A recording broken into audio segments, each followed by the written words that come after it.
everybody, thank you for joining me today. So for today's technique video, I'm just going to hop on here real quick because the other day I was watching a lot of videos and everyone's talking about inking your edges, and I wanted to go over what that means to me.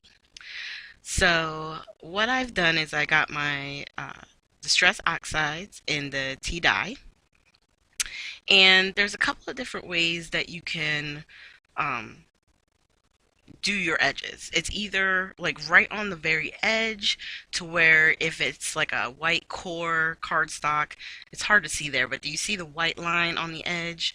Um, you can cover that up, or you can sometimes want the color to come up on top of the pattern paper.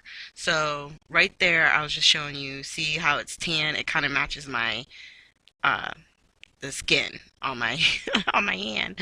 Um, But I'm going to also show you here where I'm flicking it more on an angle.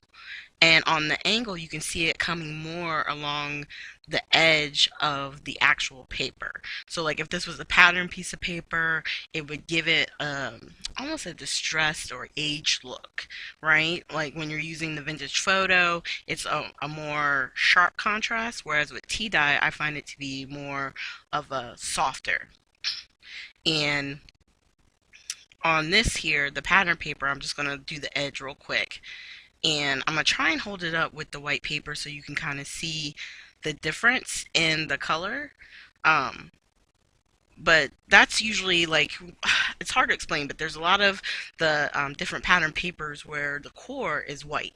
So when you cut it, when you tear it, you have the white edge on the paper. And sometimes it's too much of a strong contrast. So to make it, kind of tone it down, that's what people mean when they say to ink your edge or distress your edges, stuff like that, if you're using just the ink pads. And I'm trying to like see that the white line right there. I didn't put any of the ink on it.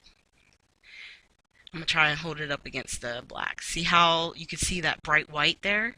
And then when I turn it around to the side that I inked, it's toned down.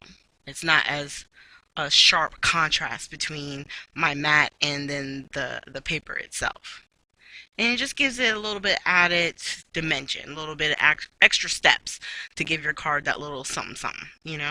And you can do this with the whole distress line, right? So if you really want a stark contrast, you can do really dark colors like the black soot or the ground espresso, even vintage photo, which is a darker brown than the tea dye that I'm using right there.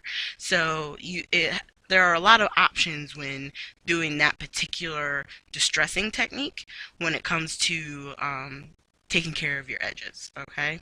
I would play with it. Get you some scrap piece of paper, you know, maybe something that you don't plan on ever using, and just play with it and see, tilt your sponge at different angles and, try and get unique, applications. You can also do right from the ink pad, like I'm doing right here with the Delicata. This is gold. So instead of it being the same color as the distress ink, it has a little bit of a shimmer to it. So you can distress with even that as well, you know what I mean? And really give your edges different enhancements. So here are close-ups on what we use today.